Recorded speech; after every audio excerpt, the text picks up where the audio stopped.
శ్రీ ఐఎన్ dental hospital Nizamabad కంటిలో నల్లగుడ్డకి వచ్చే ప్రతి సమస్యకు చికిత్సను అందించే జిల్లాలోని ఏకైక హాస్పిటల్. నా పేరు బాహి శ్రీనివాస్ శర్మ. ఇందూర్ గాయత్రి అర్చక పురోహిత సమాఖ్య ఇందూర్ సంఘము మాది. మేము ఈ సంఘం నుంచి ఈరోజు ఇక్కడ ప్రెస్ మీట్ ఏర్పాటు చేయడం జరిగింది. విషయం ఏమిటంటే, మన ఇందూరు నగరంలో బిఎల్ఎన్ గార్డెన్ అనేటువంటి ఒక ఫంక్షన్ హాల్, ఆ లైన్లో గల ఒక వెంచర్లో మణిదీపేశ్వరి అమ్మవారు వెలిసిందని చెప్పేసి ఒక కాకతీయ ఇంజనీరింగ్ కాలేజీలో మేడం గారు అందులో జాబ్ చేస్తారట. మరి ఆమె ఇంజనీరింగ్ కాలేజీలో చదువు చెప్పే గురువు. మరి ఆ గురువు అందరినీ కూడా విద్యార్థులను కానీ, ఇది సనాతన ధర్మము, హిందూ ధర్మము, ఈ ధర్మంలో యువతనందరినీ కూడా మన హిందూ ధర్మాన్ని, మన యొక్క కట్టుబాట్లను అన్నీ నేర్పాల్సినటువంటి ఆ యొక్క విద్యా గురువు ఇంజనీరింగ్ కాలేజీలో చేసేటామె.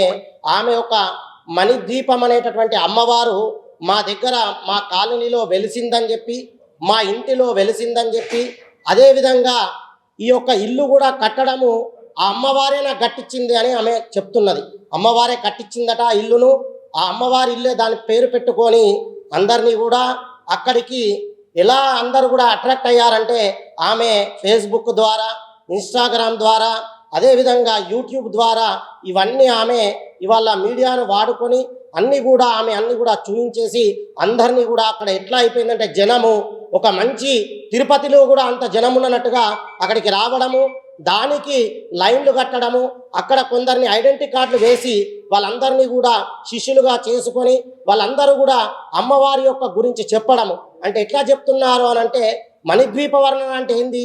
మణిద్వీపం అనేటటువంటిది ఒక ఆడవాళ్ళు మాత్రమే అందులో ఉంటారు. ఒక్క మగ పురుగు కూడా అక్కడానికి రావడానికి వీల్లేదు. రక్షక భటులు కానీ, సేవకులు కానీ, ఎవరైనా కూడా అందరు అమ్మవారులే ఉంటారు. అదొక మంచి ద్వీపం. ఆ ద్వీపం పేరు వినాలంటేనే, నోటి నుంచి రావాలంటేనే భయం అవుతుంది. అటువంటి దాన్ని ఆమె అమ్మవారుగా సృష్టించేసి అక్కడికి అందరినీ రావడము. మళ్ళీ అట్లా ఎట్లా చేస్తుందంటే, అమ్మవారు దేనికోసం ఉద్భవిస్తారు? ఏదైనా దుష్ట సంహారం చేయాలంటే, శిష్ట రక్షణ చేయాలంటే, ఏదైనా అవసరం ఉన్నప్పుడు అమ్మవార్లు ప్రత్యేకించి వస్తారు. అది ఎవరు వేరుకుంటారు? సాక్షాత్ దేవుళ్ళు కూడా అమ్మవారి దగ్గరకు పోయి వాళ్ళ బాధ మొరపెట్టుకుంటారు. అటువంటి అమ్మవారిని ఈమె ఇవాళ నా దగ్గరకు వచ్చింది, నా ఇంట్లో ఉంది, నాకు ఇల్లు కట్టించింది అని చెప్పి పబ్లిక్ను, వచ్చినటువంటి ప్రజలను పక్కతో పట్టిస్తూ, అదేవిధంగా ఆమె ఎట్లా చేస్తుందంటే, పోని వచ్చిన వారికి ఇంత ప్రసాదం పెట్టి అమ్మవారి దర్శనం కాకుండా ఎవరికో ఏమో వస్తుంటే కొట్టడము, తిట్టడము, అదేవిధంగా దూషించడము, ఇటువంటి అన్నీ కూడా చేయడం జరుగుతుంది ఆమె. అదేవిధంగా క్లిప్సింగ్ కూడా ఉన్నాయి. క్లిప్సింగ్ ఏమని ఉన్నాయి? అన్ని క్లిప్లింగ్లో ఆమె పండబెట్టి పటాపట కొడుతున్నది, తన్నుతున్నది, దూషిస్తున్నది. అంటే వల్గర్ మాటలు. ఏదైనా అమ్మవారు, మనం ఎవరైనా పంతుల దగ్గరికి మీరు వచ్చిండి అనుకోండి, కూర్చోండి అని చెప్పి మంచి సమాధానం ఇస్తాం, కానీ తిట్టడం అనేది ఎక్కడ జరగదు. గుడికి వచ్చినా కూడా మీకు అర్చన చేయించి ప్రసాదం ఇచ్చి చేస్తాం. అది మా వృత్తి. మేము వేదం చదువుకున్నామండి. 4 వేదాలు ఉంటాయి: ఋగ్వేదము, యజుర్వేదము, సామవేదం, అథర్వవేదం. ఇవన్నీ కూడా వేదాలు చదువుకొని మేము ఎంతో 15-16 సంవత్సరాలు మాదంతా దృష్టి దాని మీద పెట్టి మేము చదువుకొని వచ్చి బయటకు వచ్చిన తర్వాత మీ అటువంటి వాళ్ళందరికీ కూడా మేము ఆశీర్వాదం ఇవ్వడము. ఏదైనా ప్రాబ్లమ్స్ ఉంటే మేమేం చెప్తాము? మొట్టమొదట గుడికి వెళ్ళండి, ఆంజనేయ స్వామి గుడికి వెళ్ళండి, నవగ్రహాలకు వెళ్ళండి, ప్రదక్షిణ చేసుకోండి, మీకు అంతా బాగా జరుగుతుందని చెప్తాం. అంతేగాని మీరు మాకు డబ్బులు ఇవ్వండి, మేము అది చేస్తాం, మీకు దించుతాం, నిమ్మకాయలు దింపుతాం, ఇవన్నీ చెప్పాం. ఏ బ్రాహ్మడు కూడా చెప్పాడు. ఏం చెప్తాడు బ్రాహ్మడు? ఆశీర్వాదం ఇస్తాడు, గుడికి వెళ్ళండి, భగవంతుని దర్శించుకోండి, భగవత్నామన చేయమని చెప్తాడు. అంతే తప్ప మీకు కొట్టడమో తిట్టడమో ఎక్కడైనా మీరు కూడా చూసి ఉండరు, మీ అందరికీ తెలుసు. అటువంటిది ఇవన్నీ కూడా క్లిప్సింగ్స్ ఉన్నాయి. మేము చెప్పింది అంబదం అయితే మీరు క్లిప్సింగ్ చూడండి. అదేవిధంగా మా యొక్క వేదాన్ని కూడా ఆమె కించపరుస్తున్నది. ఎట్లా? ఇప్పుడు అమ్మవారు వచ్చిందన్నది, మరొక 10 మంది బ్రాహ్మణులను పిలిచి దానికి స్థిర ప్రతిష్టనో చర ప్రతిష్టనో చేసి దానికి అందులో శక్తులన్నీ లీనం చేసి అప్పుడు ప్రాణప్రతిష్ఠ చేయాలి. అలా చేసిందా? చెయ్యలేదు. విగ్రహం తీసుకొచ్చింది, అక్కడ పెట్టింది. మరి ప్రాణప్రతిష్ఠ చేయనప్పుడు ఒక వ్యక్తి, ఒక అమ్మవారు ఒక రూపం, ఇప్పుడు వినాయకుడు నవరాత్రులు చేస్తాం, వినాయకుడి మీద చేతి పెట్టి ప్రాణప్రతిష్ఠాపన చేస్తేనే అక్కడ వినాయకుడు వచ్చి కూర్చుంటాడు అందులో. అంతకుముందు అది బొమ్మనే. కాబట్టి ఇప్పుడు ఆమె ఏ దేవత పూజ పెట్టి చేసినా అది బొమ్మ మాత్రమే. అందులో ప్రాణం లేనిది, ప్రాణప్రతిష్ఠ చేయండి అమ్మవారు ఎట్లయితుంది? ఏ అమ్మవారిని నువ్వు పూజిస్తున్నావు? మణిద్వీపం అనే ఒక పేరు పెట్టుకున్నాం అంతే. అమ్మవారు మణిద్వీపంలో ఎన్ని అమ్మవార్లు ఉన్నాయి, ఎన్ని శక్తులు ఉన్నాయి ఆమెకి ఏమైనా తెలుసా? ఆమె వేదం చదువుకున్నదా? లేకుంటే పూజలు చేసిందా? లేకుంటే ఇవాళ నేను క్యాస్ట్ గురించి మాట్లాడకూడదు. కానీ మరి ఆమె బ్రాహ్మణ కులంలో పుట్టిందా, మరి వాళ్ళు బ్రాహ్మణుల, వాళ్ళకి శక్తి ఉందా, ఎందుకు చేస్తున్నది ఇవన్నీ ఆమె మాకు వివరణ ఇవ్వాలి.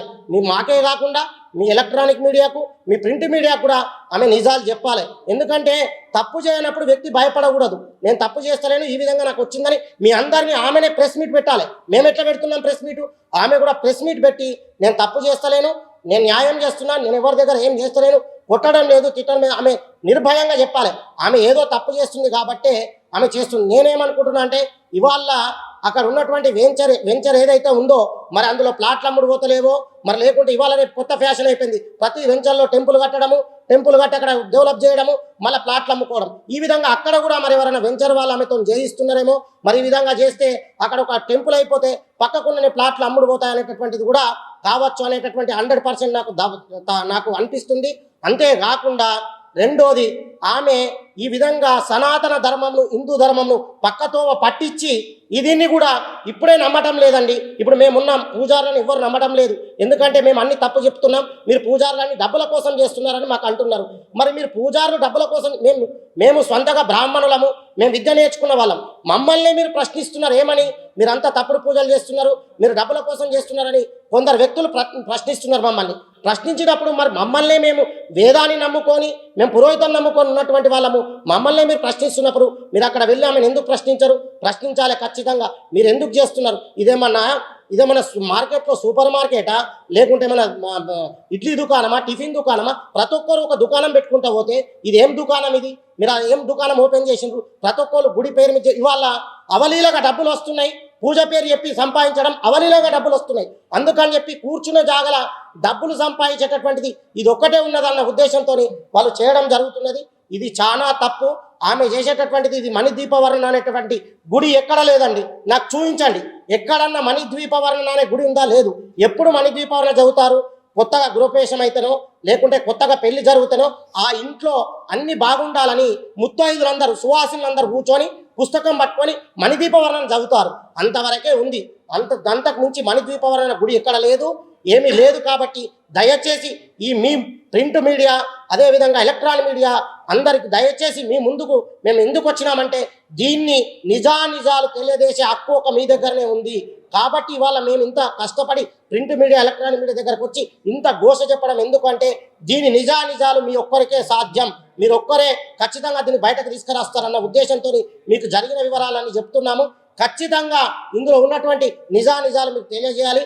అంతేకాకుండా మీ మీడియాకి వచ్చే ముందు కూడా కమిషనర్ ఆఫ్ పోలీస్ సిపి గారి దగ్గర మేము ఒక మెమోరాండం ఇచ్చాం. సార్, ఈ విధంగా ఇక్కడ జరుగుతోంది, ఇది మీరు నిజాలు నిగ్గు తేల్చండి. ఎందుకంటే సార్ ఇది హిందూ ధర్మాన్ని, సనాతన ధర్మాన్ని మనం కించపరచుకున్నట్టు అవుతుంది సార్. ఇది దయచేసి మీరు గమనించండి. ఇది ఇలా చేసుకుంటూ పోతే వేరే వాళ్లకు వాళ్ళకి లీనెస్ ఇచ్చినట్టు అవుతుంది, మన మతాన్ని మనం తగ్గించుకున్నట్టు అవుతుంది.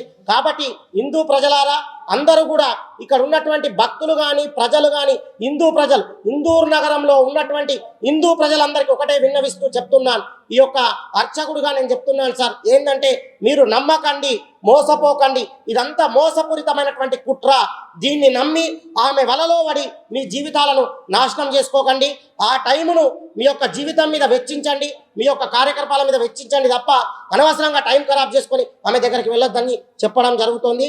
జై శ్రీమాత్రే నమః.